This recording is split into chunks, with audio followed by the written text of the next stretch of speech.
Alright, so we are at the Warnick State Park, is what they actually call this, more or less a visitor center.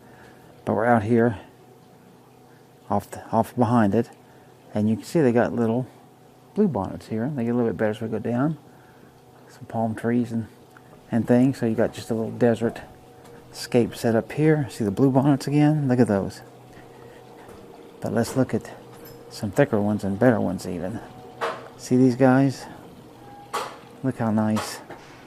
And see, thicker here. A little bit. Hear that water out there? That's a nice thing. And then look at this. Look at this thing. Wow, that's pretty wild actually. Those are cute. Oh, yeah, those, she's talking about the little cactus right there. But see all these bluebonnets here? Very, very, very nice. But over here is the thickest section of them. Pretty nice, huh? And then of course right here, we're close to them. There you go. Nice bluebonnets. Alright. Let's go on around. And look at these guys here. All bent kind of crazily. A couple more bluebonnets down there. Wow, that thing looks spiny. Not sure what kind of cactus it is, but it'll bite you. And look at this prickly pear. They got them babies pristine, spider webs on them. So that's pretty cool.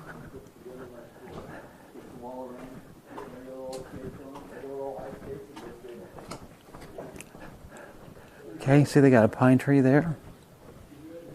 Then more desert stuffs. Right there's that water exhibit. So this is, I guess, all just a little ecosystem of things that grow in the desert. It's a creosote bush right there. And then these palms back here in the back. So now we're going to head out. I will show you to, the desert garden. So, oh, check this out. Okay, people, I guess, paid for those, but look at this tile work here. That is cool. I like that. Hey, how you doing? Good. Very good. This is Ocotillo, okay? Look at this Ocotillo that is taken care of. That thing has got to be 30, 35 feet tall, I would say, for that one. And look, ooh, they got some more wild terrain. See, these things don't grow out here in this part of the country, so it's rare that you're going to see those in Texas.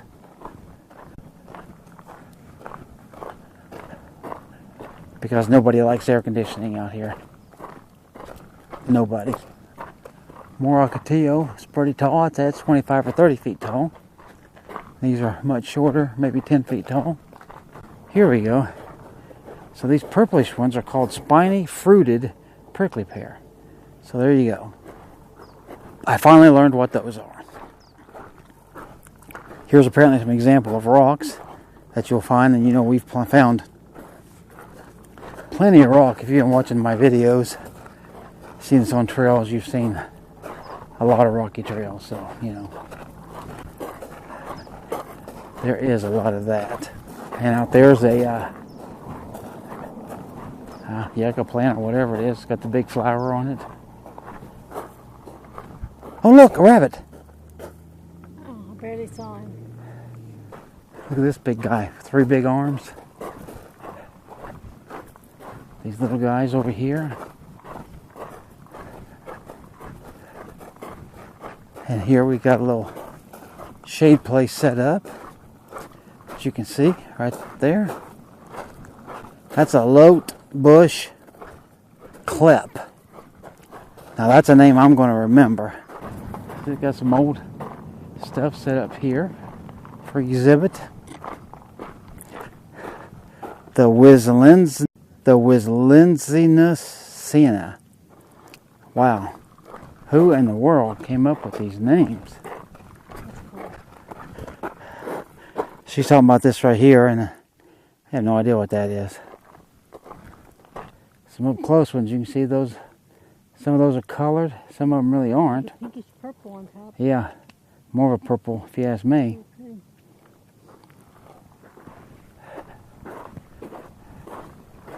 And here's the desert willow membry, of course. I mean, anybody would know that's a membry. Hello. And of course, our shade spot, if you get overtaken by the sun. Multi-arm beaked yucca. Here. There's the name. Beaked yucca. Have no clue how they got that name. And here are some more beaked yucca. Since I'm now a professional and know this stuff. It's like a slingshot or a Y. The little one is a soap tree yucca.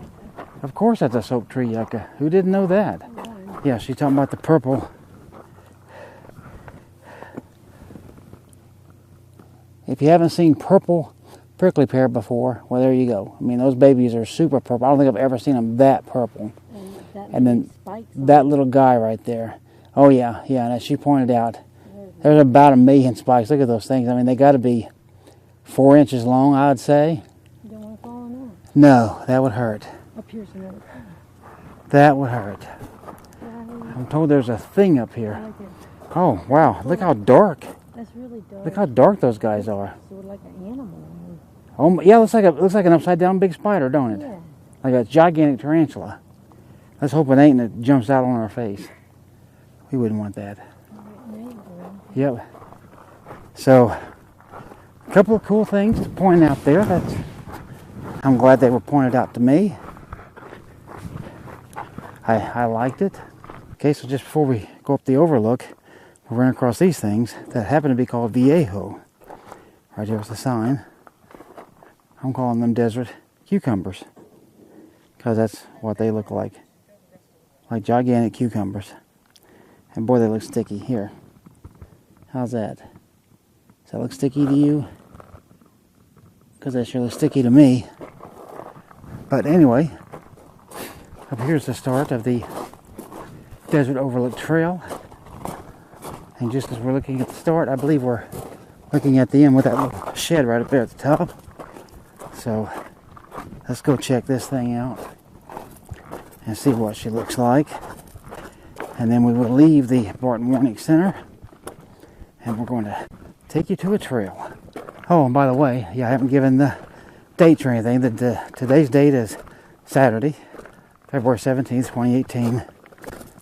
And it is 11:45 right now. 11:45, just before noon. Look at these things. These are Crucifixion thorn. crucifixion thorn. Wow.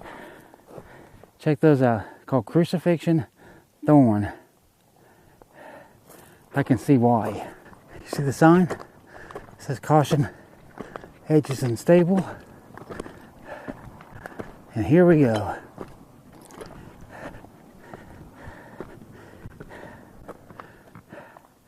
This is our scenic overlook. That's Terlingua, right? No, we've passed Terlingua. What's that? It's part of Lajitas. Looks like an RV park way out there. It's probably Maverick, I'm going to assume. But this is part of Lajitas you're looking at. And we will be driving past all those mountains out through there in just a few minutes. So this is the overlook. Here, let's look at this side. Show you this. Some cliffs and stuff over there. And then right here, there's an overlook of that. And finally back there, that is the Barton Warnick Center down there. You can see it's built in the big square that we showed you all the inner court of. So that's that. So let's close this one out. Oh, and that's part of 170, if you can see way out there in the distance, and it just runs right along down there where you see all those cars. And right out here, you can hopefully see it. There's a bicyclist way out there. But that's 170, also called the River Road, and that's what we're going to be pretty much spending our day on. So let's go get to it.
Alright, so you can see right here, you can read for yourself, we're at the closed canyon trailhead.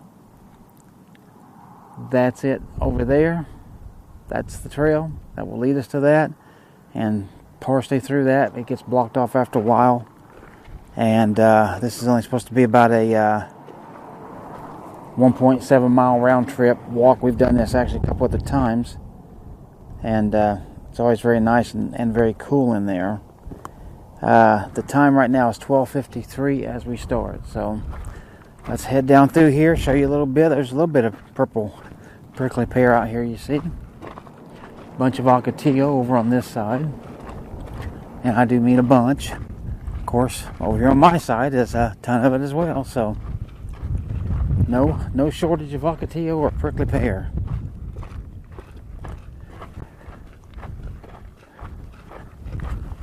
But just a short hike for the day.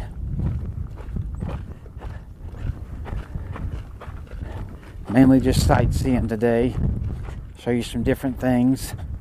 We've got plans for quite a few other things after this, so you should have hopefully a good video to watch. Okay, so you can see we've made it right down here to the Slot Canyon. That's the entrance to it there. I want to make sure I got all that for you. Show you what it looks like on that to the right side. What it looks like on the left hand side. You can see it's higher. There we go. The wall itself. And there you go. This right here is the start of Closed Canyon. If it gets really hot, this is the one you want to go to because it's nice and shady.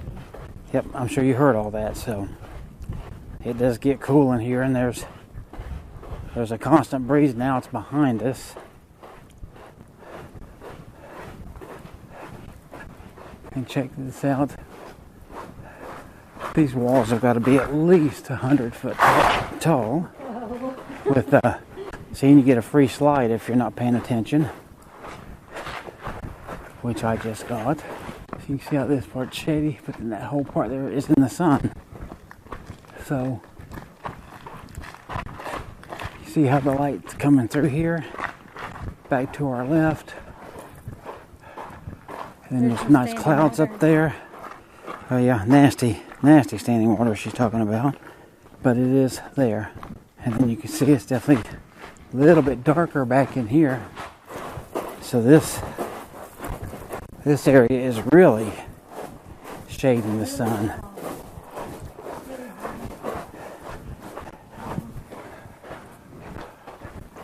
Yeah, so you can see right here we've got a little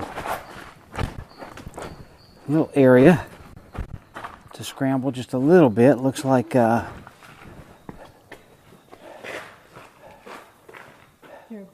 yeah, we'll just go down this way. I think it'll be okay. There we go. Just use all these rocks for steps. And now that we're here, let me show you. Let me point you straight up. How you like that? Dark, deep. Look up there. Two great big holes. Looks like caves with a ledge in between them. It's like a two-story cave up there.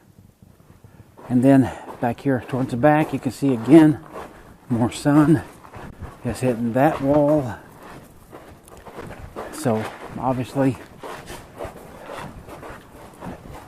part of this is sticking up to catch a lot of that sunlight. Yeah, these walls are very tall. Here's just a little bit of a place. Just step down. Right here's almost a slide. Just get down that easy. Not too bad, huh? Okay, so just wanted to show you a little bit of me walking through the canyon here. And a little bit slick actually. So you got to watch these little gravels and on the rock. It gets just a little bit slick, but not too bad of a canyon. This way you get a good view of it.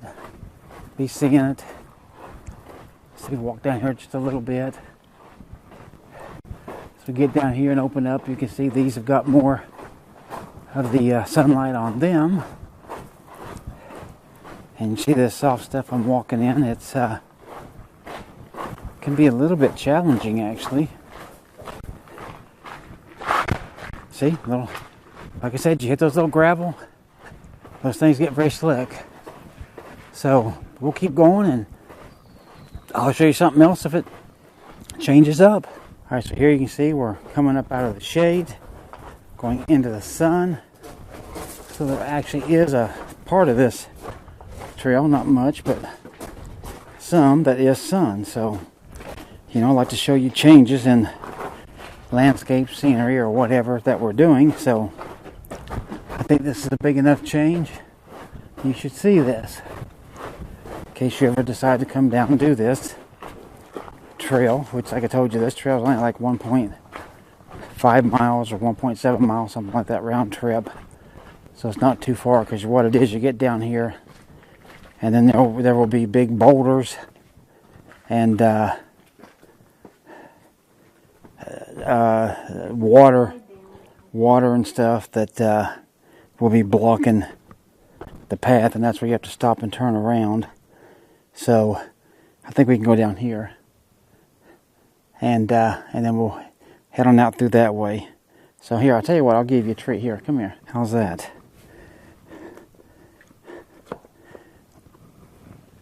Just like that. And then see, put your foot right there, and you're down. See, just that easy. Right here you can see it's quite a bit rockier here.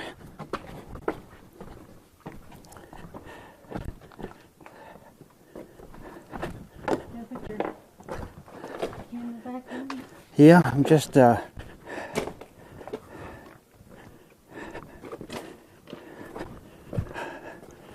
so you definitely want to be careful where you step.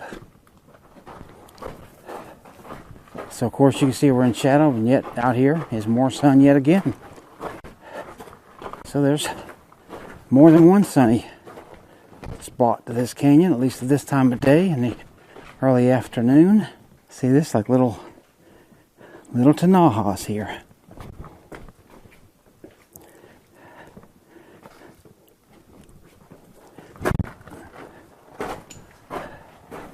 And boy, see, this is skinny here. All right, so I'm gonna see if I can try this. Mostly sit down. My co-worker got down there, and if she can do it, then certainly I can do it. Sit down. There we go. On your next step, on the next rock. Yeah, let's do it this way. And then hold your hands on the wall. And there we go. We made it through. Here, come on, follow me through the rest of this Lock Canyon, so people can see how narrow this is. And wow. Okay. Yeah, I just got to jump like that. All right, so this is the end of the trail for us. I will show you. You see, I slid down this thing and got down there, and I even got over that boulder. No big deal, actually. The problem is trying to come back up this. So what we did was, my co-conspirator here, she stayed up. I slid down. I actually did take some of those rocks down there that you can see, and I stacked them up. The problem is once you climb on them, they literally slide right back down. That is such slick rock from all the water running down over the years. I could not, literally, no matter how I tried it, I could not get back up. So I was literally stuck. So what I did was I took my belt off, gave her one side of it. Of course, I kept the other side, and she held on to it as an anchor point, helped me to come right back up very easily. And so we're done. If we were both down there, we would both literally be stuck. So there's the rest of the canyon, or at least some of the canyon more that you can see that goes on, but we will not see that part. This is the end for us, and we are done. So we're going to head back this way, and if I see something else that's interesting or anything, of course, I'll show it to you. If not, then just let you know, once we get back to the end of the trail. In fact, here, let me tell you this even. Is it? Okay, I'm being told, yep, that it's 1:33 right now. So we're heading back as of 1:33. and I'll report the time to you as soon as we get back. So I'll see you then. Alright, so it's 1:59 in the afternoon. We made it back. You can see right there's the sign. The canyon opening's over there. So that's it. Show you a little bit of the surroundings. What this place looks like. You can see there. The big walls there. And way down through there is a big split. It looks like Santa Elena Canyon, but it's not, because trust me, we're many miles from Santa Elena. Got just a little bit of shade. We'll hang out for a second and rest and get something to drink, and life will be good.